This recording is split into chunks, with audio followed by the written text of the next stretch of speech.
Assalamualaikum warahmatullahi wabarakatuh. Waalaikumsalam warahmatullahi wabarakatuh.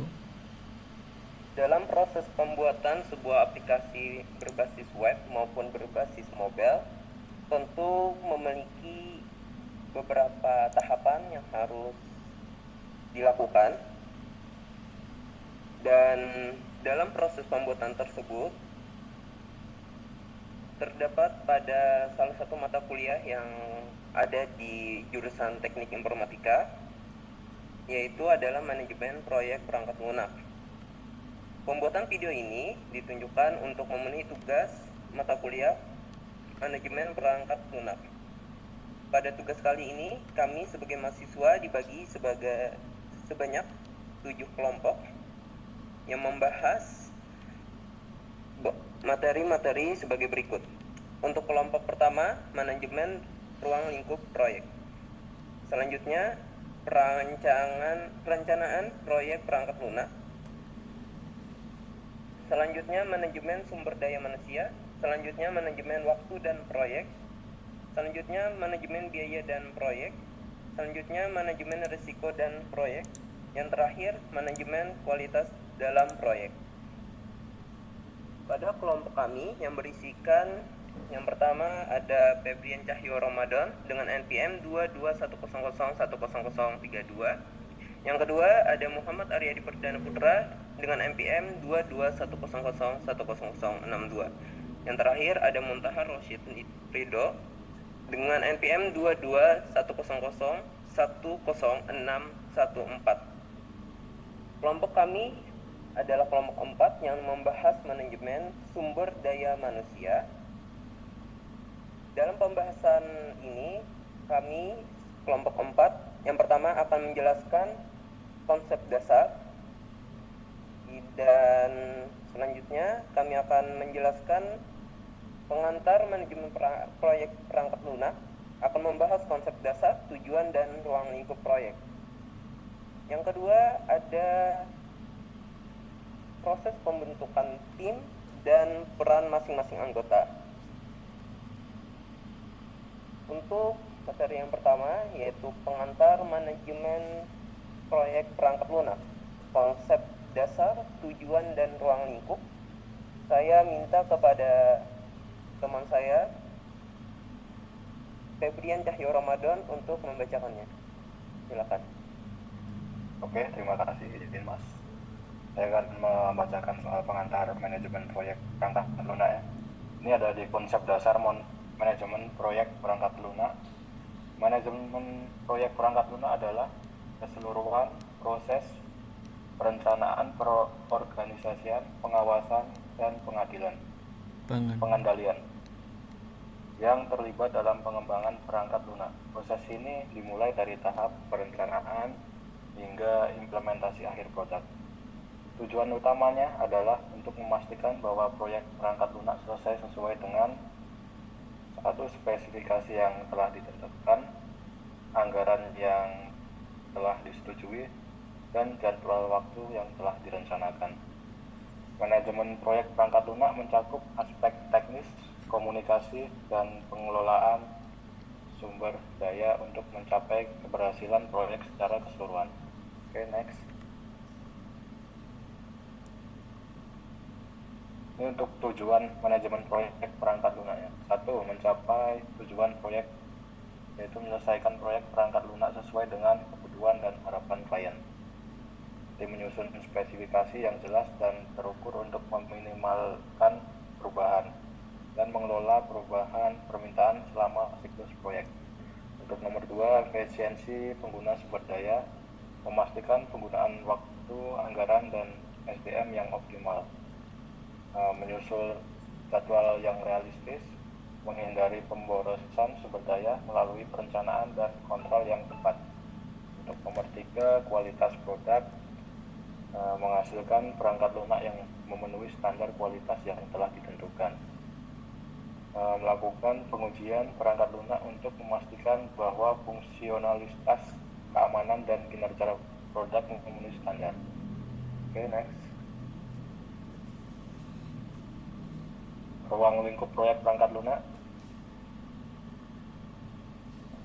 Satu, perencanaan proyek, yaitu menyusun jadwal proyek, menentukan anggaran yang dibutuhkan, serta merencanakan sumber daya manusia dan perangkat keras yang diperlukan, mengidentifikasi risiko proyek, dan membuat strategi mitigasi.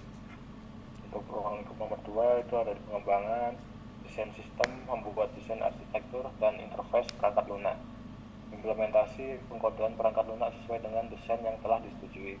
Dan pengujian, melakukan pengujian untuk memastikan kualitas dan fungsionalitas sesuai harapan. Bagian nomor 3, pemeliharaan, yaitu menyediakan perbaikan bug, pembaruan fitur, dan pengelolaan masalah yang muncul setelah perangkat lunak diimplementasikan, dan memastikan perangkat lunak tetap berfungsi dengan baik dalam jangka panjang dan siap beradaptasi dengan perubahan kebutuhan. Oke, next. Oke, terima kasih kepada Abi sudah menjelaskan pada materi yang pertama. Yang pertama, dia menjelaskan tentang konsep dasar manajemen proyek perangkat lunak dalam proses perencanaan, pengorganisasian, pengawasan, dan pengendalian. Dalam proyek perangkat lunak tentunya memiliki tujuan utama seperti yang dikatakan tadi, yaitu spesifikasi yang telah ditentukan, anggaran yang telah disetujui, dan jadwal yang telah direncanakan. Selanjutnya, tadi sudah dijelaskan yaitu tujuan manajemen perangkat lunak yang memiliki 3 tujuan. Yang pertama adalah mencapai tujuan proyek, yang kedua efisiensi penggunaan sumber daya, yang ketiga kualitas produk. Dan yang terakhir sudah dijelaskan oleh Mas Febri, yaitu ruang lingkup dari proyek perangkat lunak. Ada 3 pembahasan tadi, yaitu perencanaan proyek, kedua pengembangan, yang ketiga pemeliharaan. Selanjutnya ke materi yang kedua, yaitu manajemen sumber daya manusia dalam proyek perangkat lunak. Di sini kita akan membahas pembentukan tim dan peran masing-masing anggota. Untuk menjelaskan untuk materi yang kedua ini, saya minta kepada Muntaha Rosyid Rindo untuk menjelaskannya. Terima kasih Mas Aryadi. Baik, di sini saya akan menjelaskan tentang pembentukan tim proyek dan peran masing-masing anggota. Untuk yang pertama yakni proses pembentukan tim proyek. Di sini ada 3 macam, yakni pertama identifikasi kebutuhan proyek, lalu rekrutmen anggota, dan yang terakhir pembagian tugas dan peran. Dari 3 ini ada beberapa poin yang harus terpenuhi, yakni yang pertama untuk identifikasi kebutuhan proyek, yakni tentukan keterampilan dan keahlian yang dibutuhkan untuk menyelesaikan proyek. Lalu tentukan jumlah anggota tim yang dibutuhkan serta waktu keterlibatan mereka.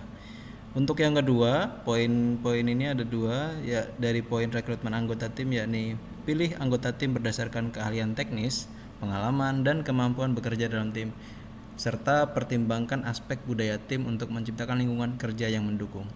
Dan untuk poin-poin yang terakhir dari bagian pembagian tugas dan peran, yakni ada 2 juga, yaitu setiap anggota tim harus memiliki peran yang jelas dan tanggung jawab yang dapat diukur, dan pembagian tugas dilakukan sesuai dengan spesialisasi masing-masing anggota. Untuk selanjutnya yakni peran masing-masing anggota tim. Itu ada 2 peran. Yang pertama project manager, developer programmer, dan seterusnya. Untuk saya jelaskan satu persatu.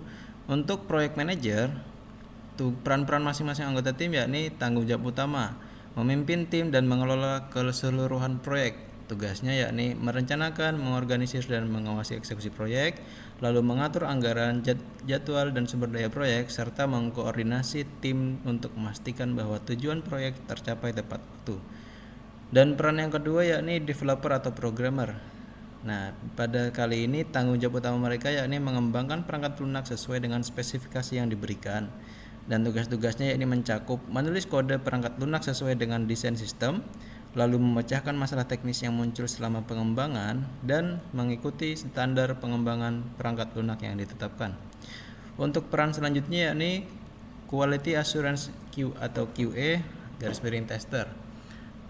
Tanggung jawab utama mereka yakni menjamin kualitas produk perangkat lunak.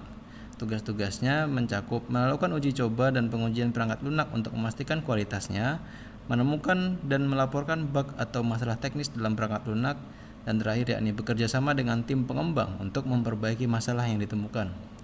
Lalu peran selanjutnya di sini yakni business analyst.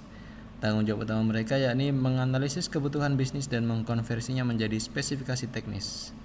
Tugas mereka yakni mencakup berinteraksi dengan stakeholder untuk mengumpulkan persyaratan proyek, menyusun dokumen spesifikasi fungsional dan non-fungsional, dan memastikan bahwa solusi yang dikembangkan memenuhi kebutuhan bisnis.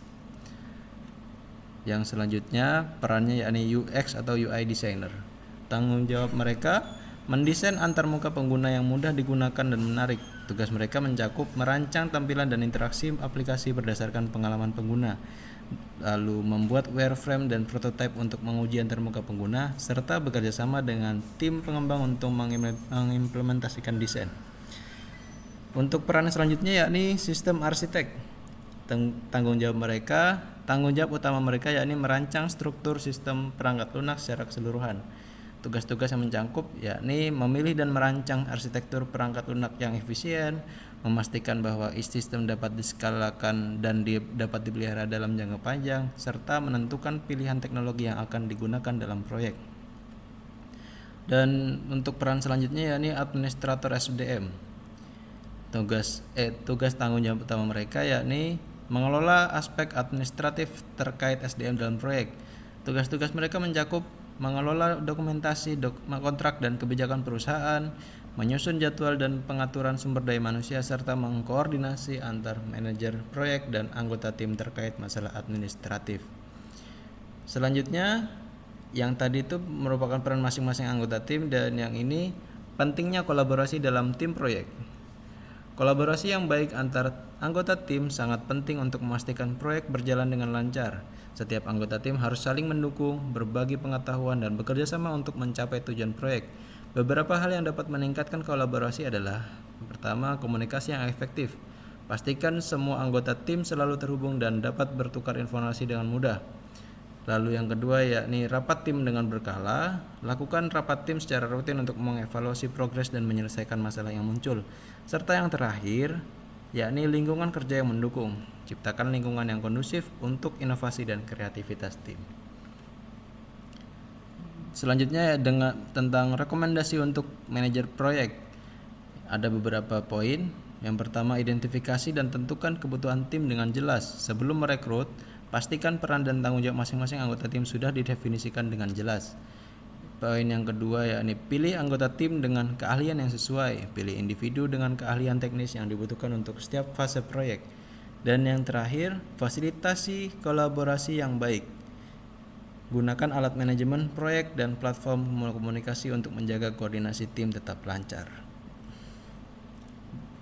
Demikian. Baik, ya. Terima kasih kepada Rosyid telah menjelaskan materi yang kedua, yaitu manajemen sumber daya manusia dalam proyek perangkat lunak. Tadi sudah dijelaskan. Yang pertama tadi ada proses pembentukan tim. Ada 3 poin yang sudah dijelaskan, yaitu identifikasi kebutuhan proyek. Yang kedua, rekrutmen anggota tim. Yang ketiga, pembagian tugas dan peran. Selanjutnya, Rosyid sudah menjelaskan peran masing-masing anggota tim. Di sini kami memiliki 7 pembahasan terhadap pada peran masing-masing anggota tim. Yang pertama ada project manager, yang kedua developer atau programmer, yang ketiga quality assurance atau QA atau bisa juga disebut tester, yang keempat ada business analyst, yang kelima ada UI UX designer, selanjutnya ada sistem arsitek, yang terakhir ada administrator SDM. Dan tidak lupa juga kami membahas pentingnya kolaborasi dalam tim proyek, yaitu yang ada 3 hal yang meningkatkan kolaborasi antar tim ya. Yang pertama itu komunikasi yang efektif, yang kedua rapat tim berkala, yang ketiga lingkungan kerja yang mendukung. Selanjutnya kami juga memberikan rekomendasi untuk manajemen proyek, yaitu yang pertama tadi adalah identifikasi dan tentukan kebutuhan tim dengan jelas. Selanjutnya, pilih anggota dengan keahlian yang sesuai. Yang terakhir ada fasilitasi kolaborasi yang baik. Selanjutnya yaitu penutup dan kesimpulan. Di sini kita memiliki kesimpulannya, yaitu adalah yang pertama tadi sudah dijelaskan ya, manajemen proyek perangkat lunak dan manajemen sumber daya manusia atau SDM merupakan faktor penting yang saling mendukung dan dalam keberhasilan proyek. Proyek yang dikelola dengan baik dari sisi manajerial maupun SDM akan menghasilkan perangkat lunak berkualitas sesuai dengan tujuan, anggaran, dan waktu yang ditetapkan. Dan di sini kita memiliki 2 poin penting dalam kesimpulan kali ini. Yang pertama adalah manajemen proyek perangkat lunak yang bertujuan untuk mencapai tujuan proyek, memanfaatkan sumber daya secara efisien, dan menghasilkan produk berkualitas melalui perencanaan, pengembangan, dan pemeliharaan yang terorganisir. Yang kedua, manajemen SDM, pembentukan tim yang efektif dengan pembagian peran yang jelas sangat penting untuk memastikan kolaborasi yang baik dan pencapaian tujuan proyek. Dengan strategi yang tepat dalam pengelolaan proyek tim, keberhasilan proyek perangkat lunak dapat dicapai dengan efisien dan optimal. Sekian, terima kasih pembahasan kami tentang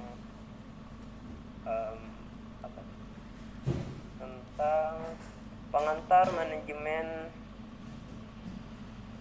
tentang konsep dasar manajemen perangkat lunak ya, manajemen sumber daya manusia.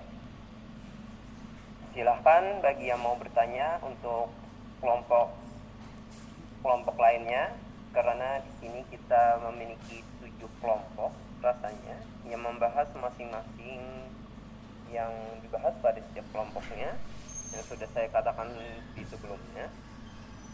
Dan untuk kelompok kami sudah menjelaskan tentang yang pertama adalah pengantar manajemen proyek perangkat lunak.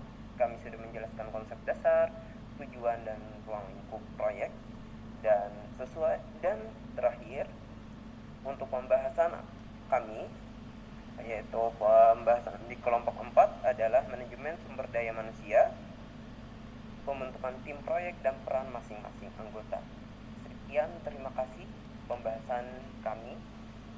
Wassalamualaikum warahmatullahi wabarakatuh. Waalaikumsalam warahmatullahi wabarakatuh.